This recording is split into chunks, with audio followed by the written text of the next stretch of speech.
E eu vou logo passar a palavra à doutora Margarete, né, que vai começar. Ela é formada pela PUC do Rio Grande do Sul, especialista em Direito Ambiental, nacional e internacional, especialista em Direito Ambiental pela PUC do Rio, MBA em Direito da Empresa e Economia pela Fundação Getúlio Vargas, mestre em Direito Público pela Unicinos, diretora de Acompanhamento Legislativo da UBA, autora vice-presidente e autora de livros de diversos artigos, consultora Master em Direito Ambiental da Petrobras.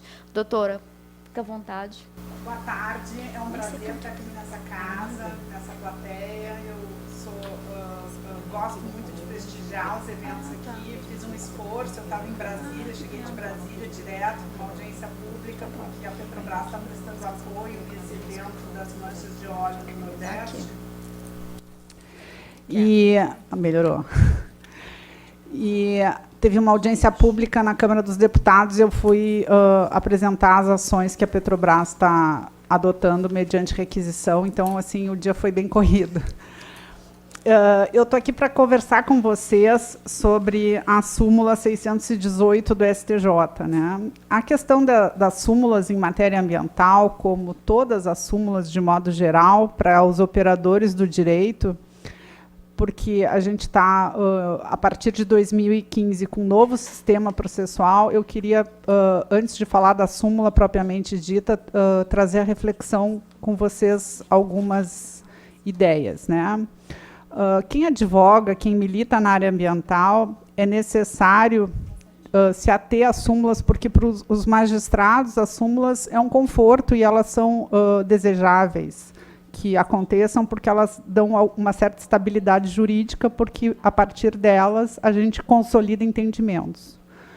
E para afastar a aplicabilidade das súmulas, é necessário que o bom advogado saiba fazer um distinguish, né? Porque as súmulas são feitas a partir de precedentes judiciais e elas consolidam entendimentos. Então, por exemplo, no caso da súmula 618, elas são muito pequenas. Elas dizem assim, no caso da minha, né, a inversão do ônus da prova aplica-se às ações de degradação ambiental.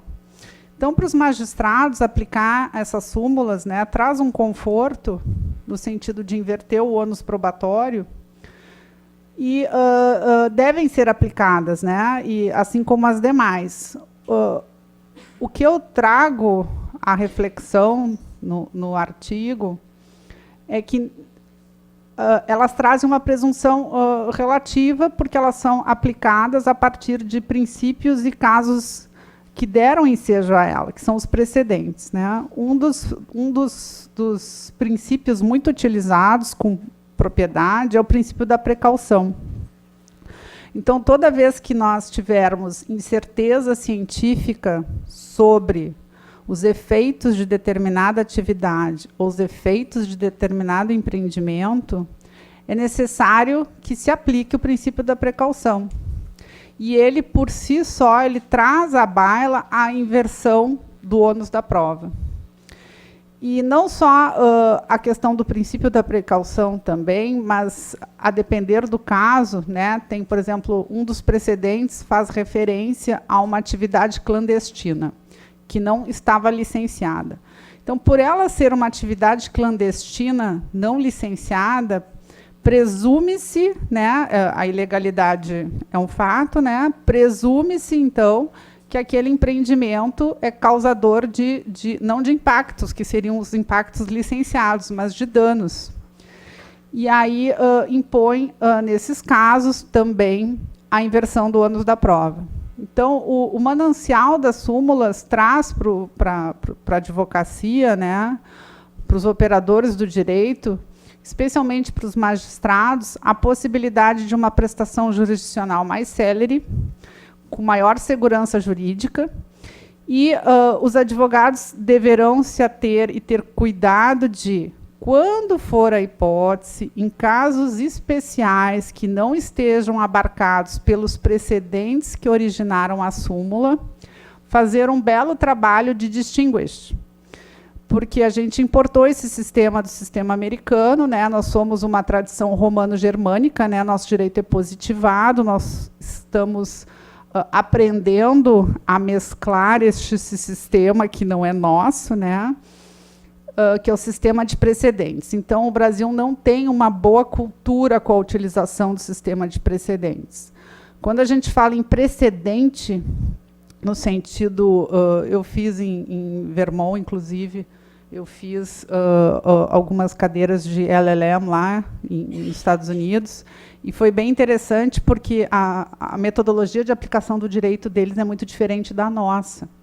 Não é uma jurisprudência que é um precedente, né? Então, assim, às vezes a gente não trabalha tão bem com a questão dos precedentes.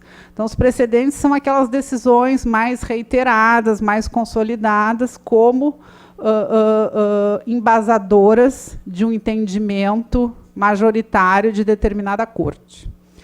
E eles acabam sendo consolidados aqui em súmulas, né?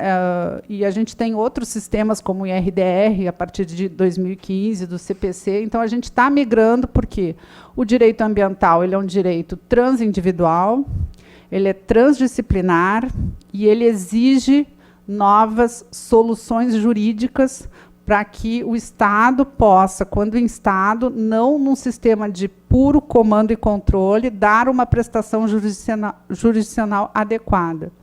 O ideal é que o direito ambiental ele fosse tratado a partir de uma visão de tutelas inibitórias, né? No sentido de prevenção de eventuais danos ambientais, né? Inclusive, a súmula ela fala em inversão do ônus da prova, em ações de degradação ambiental, né? Degradação ambiental, na 6938, é qualquer alteração adversa ao meio ambiente, né? Então, a súmula não quis restringir a casos nem de ações individuais plurimas ou ações individuais coletivas, de direitos individuais homogêneos, né? Nem suponhamos que aconteça um dano, né? Lá no Nordeste, por exemplo, agora que nós estamos vivenciando isso, né? Que determinada coletividade de pescadores, 15 pescadores entrem juntos, né? Não chega a ser uma ação coletiva, mas poderia ser uma ação coletiva por meio da Federação de Pescadores, poderia inclusive ser uma ação civil pública proposta pela Defensoria Pública, né? Que tem essa legitimidade, assim como os demais legitimados lá no artigo 5º da 7347 de 85, a gente tem os órgãos legitimados, e isso viabiliza que eles possam ser tutelados num processo mais célere. Infelizmente, ações ambientais costumam ser muito demoradas, e a ideia é menos discussão e mais ação, no sentido de que se faça uma prova técnica, né?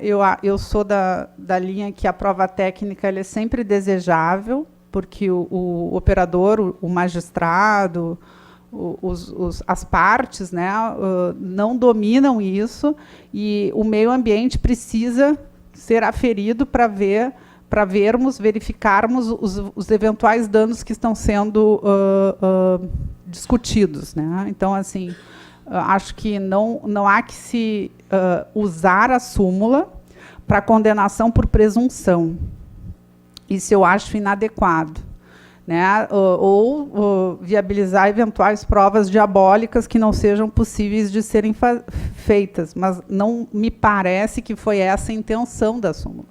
Né? A súmula foi no sentido de que a gente tem também o artigo 18 da Lei 7347, que diz que não há adiantamento de custas e honorários advocatícios, né? Então, assim, os peritos não vão trabalhar de graça, né? Já havia um entendimento consolidado que também conversa e dialoga muito com essa súmula, no sentido de que aquele que tem o que está sendo acionado por um dano, né, se houver aplicação, no caso do princípio da precaução, ou por outras questões específicas, se possa inverter o ônus da prova, eu tenho essa presunção. A súmula viabiliza essa presunção de que ele tem essa dívida. E, por isso, a inversão do ônus da prova. O encargo probatório para se desincumbir é, nesse caso, nas ações ambientais do réu. É um munus que o Estado está impondo, né, por conta da sensibilidade, que é um direito transgeracional, né, um direito de terceira geração, não, os bens ambientais com essa titularidade difusa de todos, ele viabiliza a utilização desse tipo de instrumento, né. Eu vou fazer uma fala bem breve. Vou passar para as meninas e estou ansiosa para ouvi-los nas perguntas. Muito obrigada.